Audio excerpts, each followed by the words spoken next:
Здравейте, хора! Сега се чуете, защо пускам шорт видео.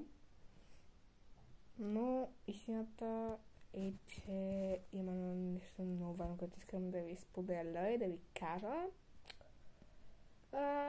И то е, че най-вероятно може би вече по-малко ще качвам видеа, защото хора, както ме виждате, може би ме виждате леко замъглено. Една идея замъглено. То край се вижда малко замъглено, ако се загледате. Пишете ми в коментарите дали от първи път сте го забелязали.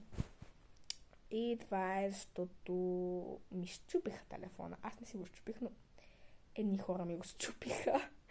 Хора, да. Ми го счупиха буквално в училище. Моята приятелка извадеше. Ние по принцип се събираме в кутия телефона. Даже това мисля, че няма да е шорт видео, защото става прекалено дълго за шорт. Може би на нормално видео ще го пусна, не знам. Да, и моята приятелка, понеже си събираме телефоната в една кутия за часа, и моята приятелка още не го беше извадила, и едни момчета от класът ни нещо се скараха, много резки движения направиха и пуснаха телефона от ръката. Аз не го видях това, просто си говорих с друго момиче и после чувам бум на земята и първо даже се усмихна, защото по принцип много път съм си спускала телефона, ама вкъщи, и знам, че буквално никаква пукнатина няма. Обаче сега, хора, ако знаете около камерата колко е пукнато, буквално не знам тази камера как изобщо работи, как ме вижда.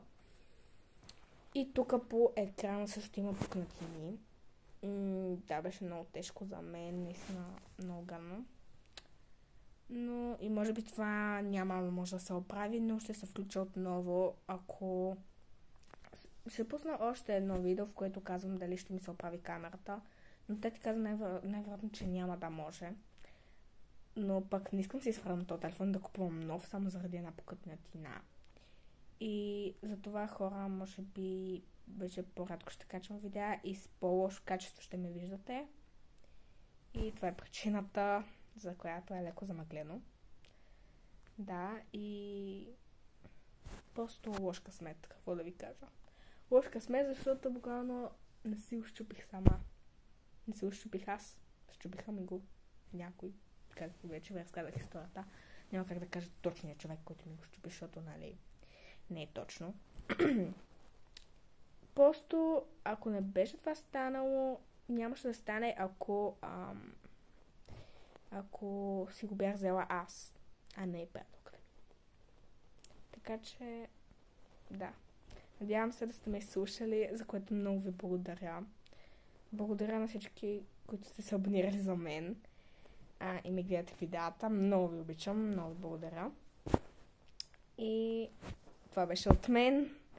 Това беше, за което исках да говорим. Така че, чао, хора! До другото видео.